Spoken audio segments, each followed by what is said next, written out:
কোথায় না মসজিদ থেকে মাইক খুলতে হবে। ক্ষমতা চিরদিন থাকে না, ক্ষমতার ওঠা নামা আছে। গাড়ির চাকা সর্বসময় উপরে থাকে না, কখনো কি সময় একদিন আসবে নিচে চাকা একদিন আসবে, সেদিনও আপনারা দেখতে পাবেন ওই আপনার দলের মানুষ আপনাদেরকে চিঠি করবে, আপনারা আপনার দলের মানুষের কাছে সম্মান পাবেন না।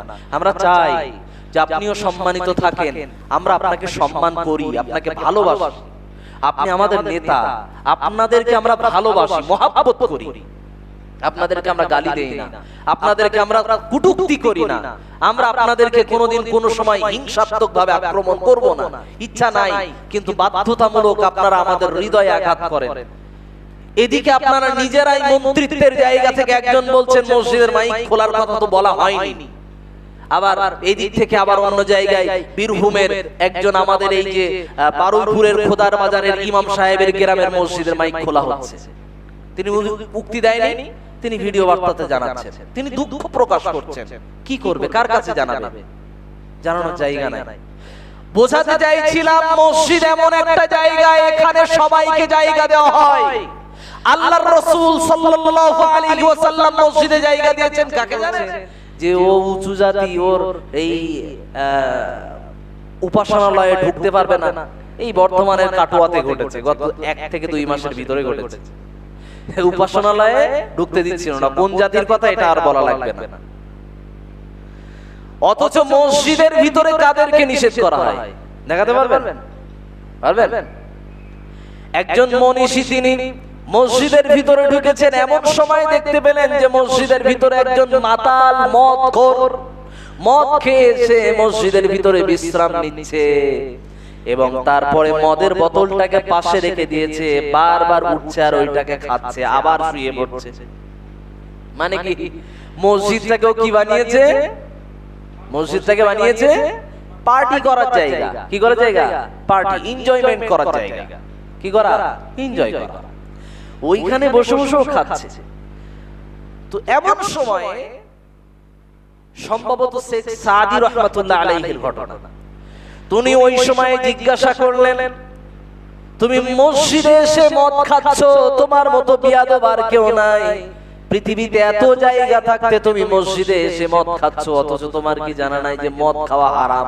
তুমি তো একজন মুসলমান, তোমার এটা কি জানা ছিল না?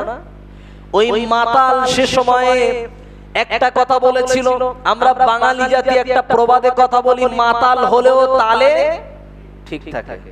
তো মাতাল ছিল কিন্তু তালে ঠিক ছিল। কথা কি বলছে জানেন?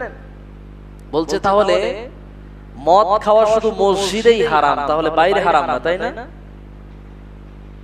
এই কথা থেকে কি শিক্ষা পাওয়া যায়? এই কথা থেকে শিক্ষা পাওয়া যায় যে মসজিদের ভিতরে কাউকে কোনোদিন কেউ ঢুকতে নিষেধ করে না। মসজিদ বিড়িখোরকেও জায়গা দেয়, মসজিদ ঘুষখোরকেও জায়গা দেয়, মসজিদ ডাকাতকেও জায়গা দেয়, মসজিদ জেনাকারকেও জায়গা দেয়, মসজিদ ধর্ষণকারীকেও জায়গা দেয়, কিন্তু মসজিদ প্রত্যেকটা অপকর্মের বিরোধিতা করে, প্রতিটা অপকর্মের বিরোধিতা করে, তার নাম মসজিদ। আর আপনি আমাদেরকে বলছেন শুক্রবারের দলেরা প্রশাসনদেরকে কি করেছে? অত্যাচার করেছে। আপনি আমাদেরকে বলছেন শুক্রবারীরা সাংবাদিকদেরকে মাথা ফাটিয়ে দিয়েছে। ছি ছি ছি ছি, এই মন্তব্য করতে লজ্জাও লাগে না? আপনি আমাদেরকে শুক্রবারী বলে সম্বোধন করেন, অপবাদ দেন। আর কাউকে দেখতে পাননি? কাউকে দেখতে পাননি দাঙ্গা করে যারা? আপনি মুসলমানদেরকে বলছেন শুক্রবারী। নির্দিষ্ট কোন দলকে, কোন জাতিকে, কোন গোষ্ঠীকে কলঙ্কিত করার জন্য আপনার মতো ব্যক্তিত্বের একটা ভাষা যথেষ্ট। আপনার মুখ থেকে এইরকম ভাষা আমরা তো এক্সপেক্ট করি না। আপনাকে আমরা সম্মানিত হিসেবে জানি, আপনাকে আমরা সম্মান করি, আপনাকে আমরা ভালোবাসি। আপনি আমাদের দেশের, আমাদের রাজ্যের একজন মন্ত্রী, একজন সম্মানিত ব্যক্তিত্ব, আপনি বলছেন শুক্রবারী। শুক্রবারীদেরকে আপনি চিনেছেন? হুসাইন মানসুরি আসামের বুকে সেইখানে গিয়ে বন্যায় গিয়ে ভেসে ভেসে মানুষদের পাশে দাঁড়াচ্ছেন তিনি। জাতি ধর্ম বর্ণ নির্বিশেষে সমস্ত মানুষের পাশে দাঁড়িয়েছে।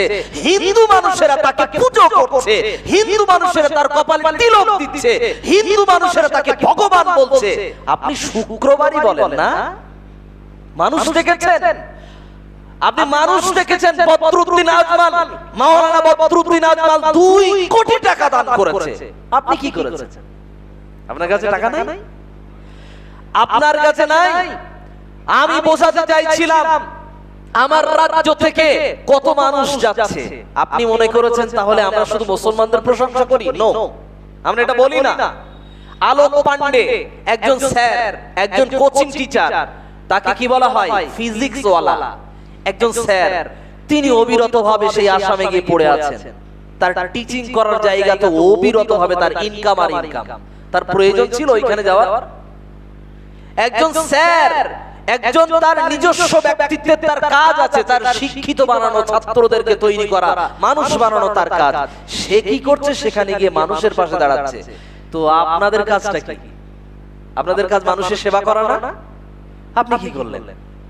আমি আপনাকে দোষারোপ করছি না, কিন্তু মূলত কথা বলতে চাইছি আপনি যে আমাদেরকে কটূক্তি করলেন শুক্রবারই। তো আমরা শুক্রবারীরা আমাদের অবদান নাই? সমাজে আমাদের অবদান নাই? আমরা সমাজকে কিছু উপহার দিইনি? মুসলমানরা দেশের স্বাধীনতার জন্য লড়েনি? ৬২,০০০-এর মতো দিল্লির গেটে, সেখানে ইন্ডিয়া গেটে আজও পর্যন্ত সেখানে নাম লেখা আছে, মুসলমানদের নাম খচিত লেখা আছে। আপনি দেখে আসেন। আপনি আমাদেরকে বলেন শুক্রবারী, আমরা জেহাদি, আমরা মোল্লা, আমাদেরকে ভাগাতে হবে। আপনি বাংলাদেশি ভাগাবেন বলে আপনি উদ্যোগ নিয়েছেন। ২০ লাখের উপরে মুসলমানদের নামগুলো বাদ দিয়ে আছেন, তার ব্যাপারে কোনো উদ্যোগ নাই। অথচ আপনি একজন মুসলমান তাকে কোলে করে নিয়ে সুন্দর করে যত্ন করে আপ্যায়ন করছেন। তার নাম তসলিমা নাসরিন। কি করলেন? ও কি? ও তো শুক্রবারী। ও তো শুক্রবারের ঘরের সন্তান, ওরে নিয়ে এত আদর আপ্যায়ন কেন? মানে উনি হলেন একজন কি? ইসলাম বিদ্বেষী। আপনার মসজিদ মাদ্রাসা নিয়ে আপনার সমস্যা না, আপনার শুক্রবারী নিয়ে সমস্যা না, আপনার সমস্যা হলো ইসলাম নিয়ে। কি নিয়ে? ইসলাম নিয়ে। আপনি দেখেন অন্যান্য ধর্মের জায়গাতে, সেখানে মসজিদে সেখানে মাইক খোলার কোনো ঘটনা আছে?